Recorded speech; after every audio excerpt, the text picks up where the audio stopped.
In the last 1 to 2 years, there has been a problem that has slowly been developing within the art community, namely AI art.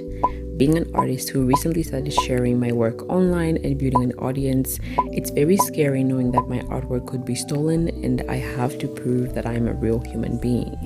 Because most artists who create AI generated art do not disclose that their artwork is AI generated, even though platforms like Instagram and I think TikTok provide ways in which they can show or they can say that my art it contains AI or is AI generated, they still won't do it, which then produces lack of trust within the community. So in this video, I just wanted to talk about two main things. The first thing is why this is really bad for artists, new and upcoming artists, and also experienced and older artists. And also the second thing is how you can be able to tell if an artist is a real artist or an AI artist, and I'm using AI artist very loosely. I'm sure you've heard about the Pokemon TCG competition controversy where someone submitted AI art which was picked among the top 6, but not only that, they submitted more than they were supposed to. This is a good case study of why AI art is so dangerous for artists. The fact that this person submitted more than 3 paintings is already a huge problem. These paintings probably took them a couple of hours or even minutes to create, whereas for real artists, it probably took them even days or weeks to create even 3 pieces of artwork. The other thing that I noticed from most people who create AI art is that there is always some sort of deception or lie or scam around them.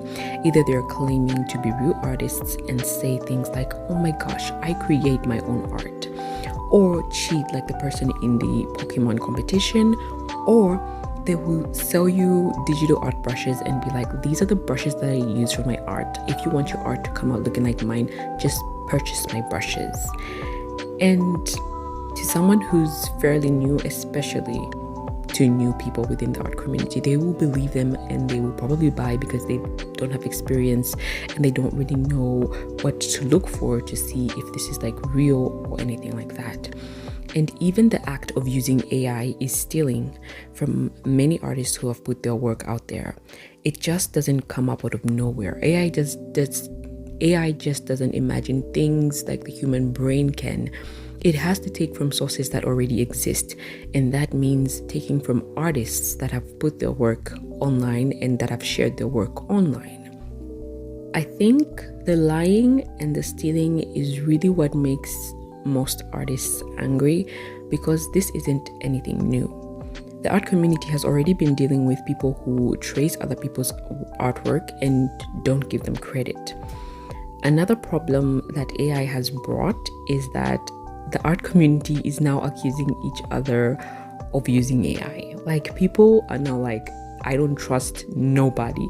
You're using your AI, you're using AI, you're using AI. Why is your rendering so good? Why is your lighting looking so good?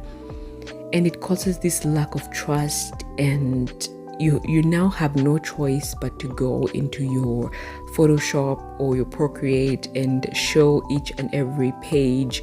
You're now forced to create processes of you creating your artwork.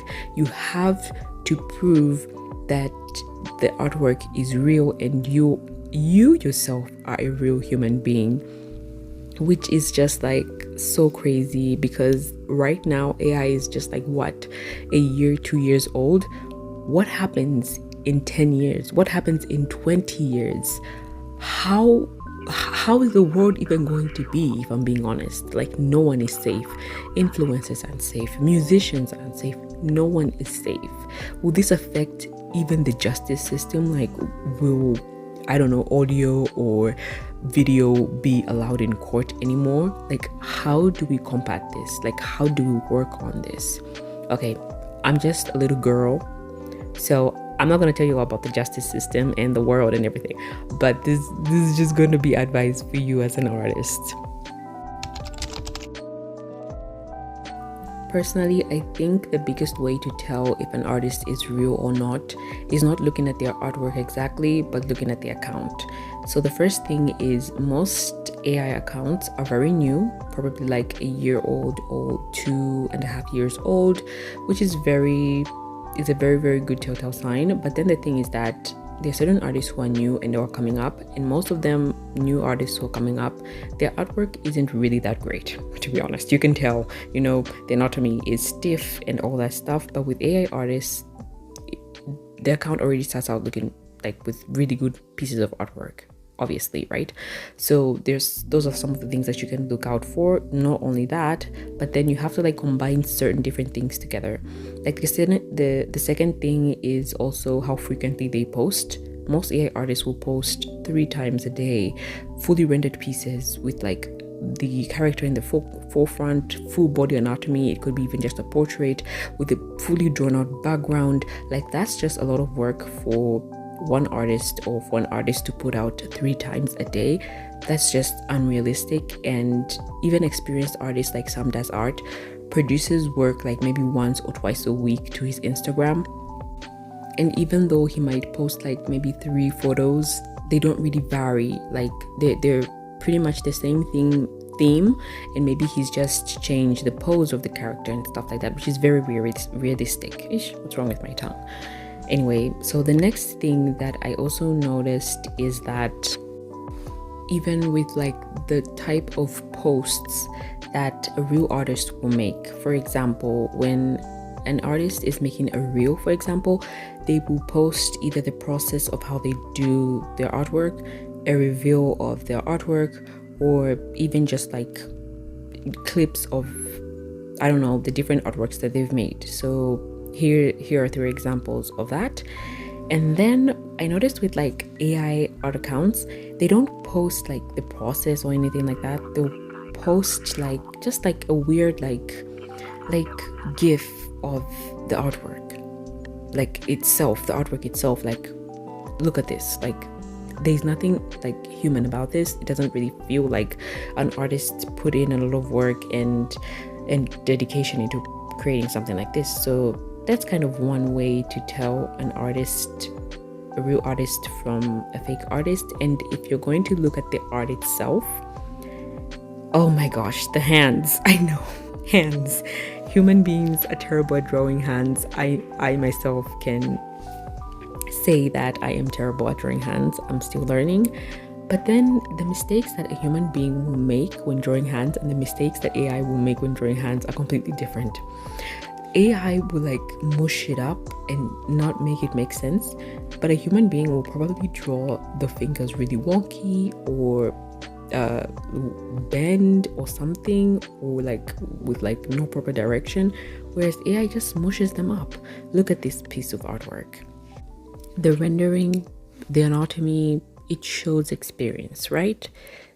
But then look at the fingers. Like, how can an experienced artist make mistakes like this? It just doesn't make sense. Those are like the inconsistencies that you need to look out for, like silly mistakes that a beginner would make. And even though a beginner makes mistakes, but not those kind of mistakes. I mean, look at this. This pinky is just like blending into the skin. Those are some of the things that AI cannot think through. A human being will probably try and emphasize that there's a separation between those two things. AI can't do that because it's metal. Same thing here. The finger just blends into there. Even a beginner artist won't make that mistake. It blends into the hair. A beginner artist won't make that mistake. They will be able to separate the two, even though they'll be wonky and like weird shaped. But there will be a separation and there'll be a distinction between the hair and the fingers. So those are the type of things that you might want to look out for. I would recommend you to go and watch Katlinet's video on the whole Pokemon TCG competition. She like goes into detail explaining everything, and she has many different like videos on AI art on her channel. You should probably check them out. She's really amazing. She explains everything really well. She's well articulated, better than me. And also you should check out Mohammed as well if you haven't checked out his videos. He's like the Al Jazeera of like the art community. He explains everything and he keeps me up to date with what's going on. And If you've gotten this far, I really appreciate you guys. You can like and subscribe. As you can see, my goal is to get to 100 subscribers. I should get bigger goals in my life, but at the moment I really appreciate you taking the time to watch my video. That really means a lot to me, and I wish you all the best, and I hope that you're able to not be deceived by these people, and that you're able to find artists and try and connect with artists who are real. Like, there are a lot of real artists out there. Don't let this discourage you. Support real artists, and if you have people in your life who can tell the difference. My mom can't even tell what Meta is. She received a message from Meta AI and she was like, look at the message Meta wrote for me. Who is Meta? So if you have people like that in your life, just try and educate them on what AI is and the dangers, and as well just tell them not to believe everything like they see on the internet. I know we human beings were already deceiving ourselves on the internet. AI just makes everything 10 times more difficult, especially for Facebook parents. So just try and educate people in your life and tell them about the whole thing, and tell them when they're supporting artists to look for real artists, and maybe to even consult with you. You'll be the AI detective. So thank you guys so much for watching. Don't forget to like and subscribe, and I'll see you in the next video. Bye.